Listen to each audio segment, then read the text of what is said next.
Banyak orang yang dulunya kecanduan rokok beralih menggunakan rokok elektronik atau vape karena dianggap lebih aman. Bener nggak sih rokok elektronik lebih aman dibandingkan rokok tembakau? Ini kata dokter.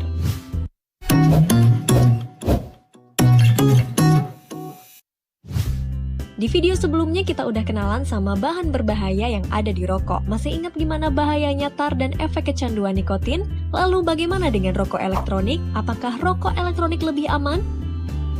Rokok elektronik atau vape dikenal sebagai pengganti rokok yang lebih aman karena tidak melibatkan pembakaran tembakau dan bebas dari tar. WHO sendiri awalnya menyarankan rokok elektronik sebagai nicotine replacement therapy untuk mengatasi kecanduan nikotin dengan cara mengurangi kadar nikotin secara bertahap di bawah supervisi dokter. Jadi, apakah rokok elektronik benar-benar aman? Pertama, mari kita lihat bagaimana rokok elektronik bekerja. Rokok elektronik bekerja dengan cara mengubah zat-zat kimia seperti nikotin cair menjadi bentuk uap dengan menggunakan tenaga listrik kemudian dihirup oleh pengguna. Rokok elektronik terdiri dari 3 elemen utama, yaitu cartridge yang berisi cairan kimia atau liquid, pemanas logam atau atomizer, dan baterai. Kandungan pada cairan rokok elektronik berbeda-beda. Biasanya sih isinya campuran dari nikotin, flavoring atau perisa, propilen glikol, gliserin, dan air.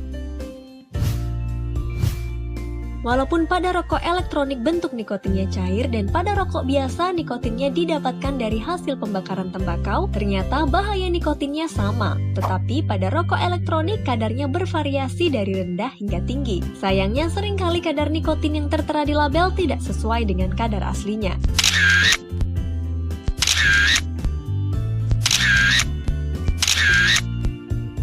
Flavoring atau perisa seperti diasetil dan asetil propionil pada beberapa liquid rokok elektronik ditemukan dalam tingkat melebihi batas keamanan yang direkomendasikan oleh FDA dan berhubungan dengan penyakit pernafasan bila dihirup.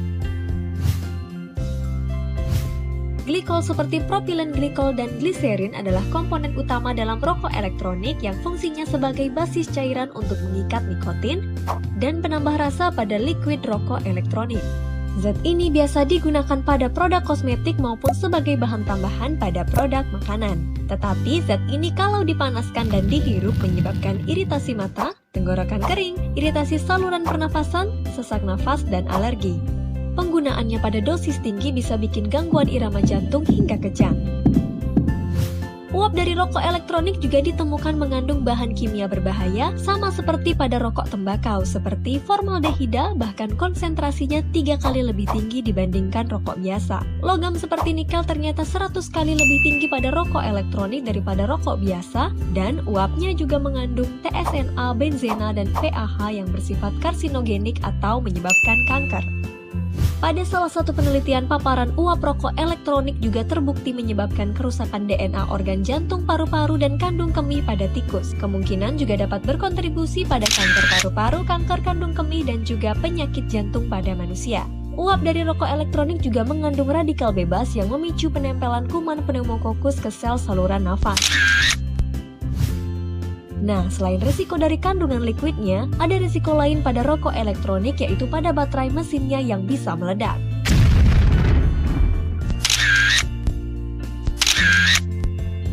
Rokok elektronik yang semula diharapkan dapat membantu orang yang kecanduan rokok untuk berhenti merokok malah menimbulkan masalah baru, seperti bertambahnya perokok pemula, bertambahnya perokok ganda atau dual user, mantan perokok kembali merokok karena adanya klaim aman pada produk rokok elektronik.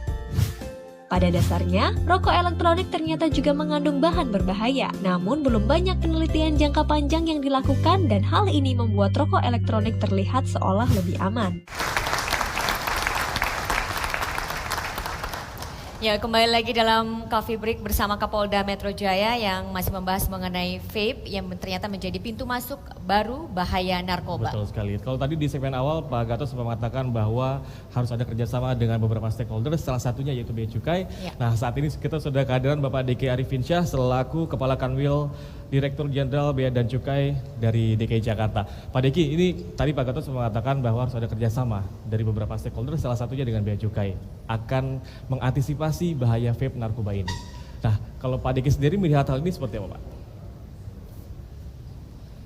Baik, bismillahirrahmanirrahim. Assalamualaikum warahmatullahi wabarakatuh. Waalaikumsalam. Pak Kapolda yang kami hormati, Ibu Bapak, hadirin, mohon maaf agak terlambat. Menurut hemat kami memang vape ini kan sejak peredarannya sejak 2017 ini sangat cepat lah, sangat tinggi. Dan apalagi mungkin sekarang ini orang tidak cukup dengan vape yang sekedar mengandung nikotin. Ya. Tetapi perlu ada tambahan, dan kami juga di kantor pos pasar baru ini sering mendapati kiriman-kiriman vape ini yang mengandung esen dari kanabis, kabani, dan itu kami serahkan kepada teman-teman baik dari BNN, dari Polres untuk kerjasama untuk diantisipasinya, sehingga kalau menurut saya kerjasama dengan Polda ini memang sangat penting dan kami sangat mendukung. Dan apakah sudah ditemukan, maksud saya dari vape, cairan-cairan vape yang masuk itu, sebagian besar itu apakah memang ilegal begitu atau bagaimana? Kalau sebagian besar sih legal ya, karena memang kalau menurut data kami, karena memang vape ini kan termasuk yang barang diatur sejak 2017. Untuk tahun 2019 ini saja target penerimaan cukai dari vape ini itu ada 541 miliar rupiah. Jadi ini angka yang sangat besar. Sehingga dukungan dari Polda, polisi pada umumnya ini sangat mendukung bahwa vape yang legal ini yang harus kita jaga. Karena ini mendukung pemerintah dan juga peredarannya untuk menjaga masyarakat juga, jangan sampai vape ini yang sebenarnya baik disusupi oleh vape-vape yang karena ingin ada sensasi yang lebih, tetapi ternyata malah merusak. Iya. Dan sampai bulan November ini penerimaan dari vape ini sudah sekitar 320 miliar rupiah, dan ini angkanya fantastis sekali untuk kondisi negara kita yang sedang memerlukan penerimaan yang sangat tinggi. Baik, kalau kita ini langsung ke Bang Ramzi, kan saya nanya dulu di awal nih Bang, pengguna vape nggak sih atau vape ini? Baik, Assalamualaikum warahmatullahi wabarakatuh, salam sejahtera untuk kita semua. Kalau ditanya saya pengguna vape atau tidak, pernah mencoba, tapi ternyata akhirnya tidak nyaman buat diri saya. Tidak nyaman ya? Jujur saya masih mengkonsumsi rokok walaupun tidak banyak. Kalau kita mau memperbandingkan rokok dengan vape atau vape, itu menurut saya pribadi vape itu justru lebih bahaya. Karena apa? Ketika kita merokok, asapnya tidak seberapa, itu mengganggu. Kalau vape itu kan semakin kita isap, semakin dalam, itu asapnya kayak orang nabun, itu banyak banget. Bagaimana itu di dalam paru, jantung semua itu ngumpul asap semua. Nah terlepas dari itu semua, kalau buat saya memang berada di zona nyaman buat diri saya. Saya tidak mau mengganggu diri saya, karena kalau saya mengganggu diri saya akan mengganggu kehidupan saya sekaligus pekerjaan saya.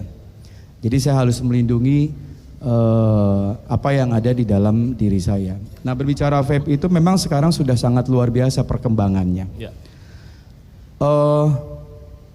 Yang dikhawatirkan dan sepertinya memang sudah ada beberapa kasus vape itu disalahgunakan sama mereka para pengguna, dimasukinlah unsur-unsur narkoba di situ. Betul. Nah akhirnya karena seperti yang tadi Bapak sampaikan memang sangat menggiurkan ya, perkembangan vape di Indonesia itu bisa menyetor untuk kas negara sangat luar biasa. Tapi memang dampaknya juga sangat, konsekuensinya juga sangat berat gitu ya. Jadi memang pihak kepolisian khususnya Direktorat Narkoba Polda Metro Jaya memang harus ekstra keras. Ternyata ini ada potensi lain nih. Jadi semakin perkembangan waktu, semakin mereka pintar memasukin narkoba dengan cara menggunakan vape itu. Nah, ini Direktorat Narkoba harus pinter-pinter juga mengantisipasi itu semua, dan alhamdulillah sudah beberapa kasus terbongkar. Karena memang itu sangat mudah, orang nggak ngeh itu vape terus pakai ada dalamnya itu ada unsur narkobanya, itu orang nggak ngeh. Sulit untuk diketahui gitu ya? sulit untuk diketahui dan bahayanya juga sebenarnya bukan diri dia. Ya. Untuk di sekitar, karena vape itu kan asapnya kayak orang nabun, kayak bakar sampah kan, banyak banget kan. Jadi memang sangat bahaya. Oke. Dan memang sekali lagi saya katakan perkembangannya juga sudah semakin pesat gitu ya. Sebelum ini terlalu jauh dan terlalu sulit untuk diantisipasi. Nah, langkah baiknya kita bersama-sama. Selain pihak kepolisian yang mempunyai tugas tersebut, kita juga sebagai masyarakat juga harus bisa mengantisipasi itu. Karena terutama bahayanya buat anak-anak yang orang tua nggak tahu, dia aman-aman aja itu. Betul. Karena ada stigma, seharusnya tadi bisa bicarakan di awal, ada stigma itu vape lebih sehat daripada rokok. Ternyata itu salah besar. Salah besar. Stigma di awal kan yang dibangun, lo mau berhenti rokok itu bahaya loh. Tapi kalau mau berhenti rokok, lo mulut asem, yaudah pakai vape. Nah, stigma itu kan awal dibentuk, tapi ternyata tidak terbukti. Vape itu justru juga tidak kalah bahayanya dengan rokok. Balik lagi apa yang tadi saya sampaikan, semakin kesini perkembangannya semakin luar biasa. Narkoba masuk ke situ. Oke, betulkah memang vape ini lebih berbahaya daripada rokok? Langsung saja kita tanyakan kepada Dr. Evelina Susana selaku Sekjen Perhimpunan Onkologi Indonesia. Sebenarnya dampak paling membahayakan apa ini dari penggunaan vape? Terlepas dari vape sebagai narkotika begitu ya, yang biasa saja begitu, bagaimana? Ya, terima kasih. Kami mengucapkan terima kasih kepada Pak Kapolda dalam hal ini mengundang Perhimpunan Onkologi Indonesia untuk hadir di acara Coffee Break dengan Jack TV. Selamat siang para hadirin sekalian. Karena kami memang bergerak di bidang onkologi atau di bidang kanker, tentu kami selalu melihat apakah sesuatu benda atau sesuatu gaya hidup itu akan memiliki resiko seseorang terkena penyakit kanker. Jadi apakah vape atau vape ini juga merupakan salah satu faktor risiko penyebab kanker, sebagaimana WHO sendiri telah mengatakan kalau rokok dalam jangka waktu tertentu juga akan menyebabkan seseorang itu terkena kanker. Ya, jadi proses terjadi kanker itu tidak 1 bulan atau 2 bulan. Ya, jadi tahunan, karena kita tahu penyakit kanker itu kerusakan yang sampai di tingkat gen seseorang. Nah, kalau kita mengatakan rokok ataupun vape itu kita berhubungan dengan asap rokok. Kita boleh beli rokok 1 goni dengan catatan jangan dibakar, disimpan di gudang. Ya, jadi boleh beli rokok, boleh beli vape, tapi diletakkan di meja seperti ini. Artinya tidak bersinggungan dengan tubuh kita. Jadi dalam hal ini bahayanya apa? Adalah asapnya. Karena asap bersifat iritan, mengiritasi, mengikis. Kalau kita lihat yang paling lembut di tubuh kita yang kita tahu secara langsung adalah kornea bola mata, yang apabila terkena asap kering dan akan berair karena badan kita memberi kompensasi supaya bola mata tidak kering. Nah, sementara alveoli atau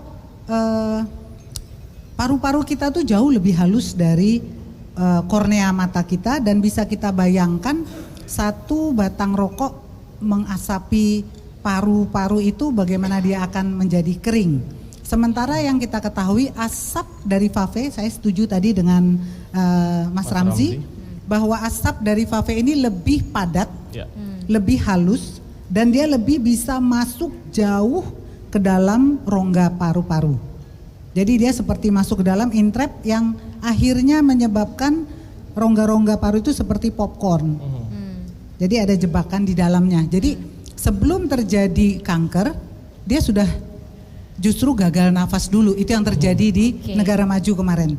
Jadi belum sempat jadi kanker, tapi orang itu sudah kerusakan paru yang hebat. Ya sudah, jadi akhirnya paru-parunya rusak. Kita tahu ya, kita nggak bisa tahan nafas. Bisa nggak kita tahan nafas 10 menit? Nggak bisa ya.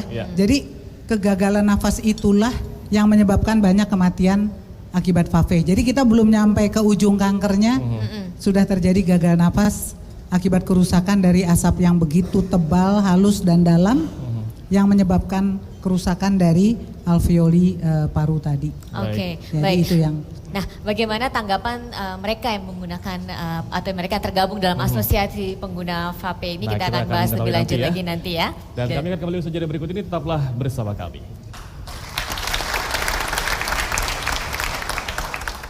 Sebenarnya vape ini kan dibuat adalah alternatif bagi para perokok ini gitu. Persepsi vape itu lebih sehat dari rokok, itu kita harus sepakati bersama.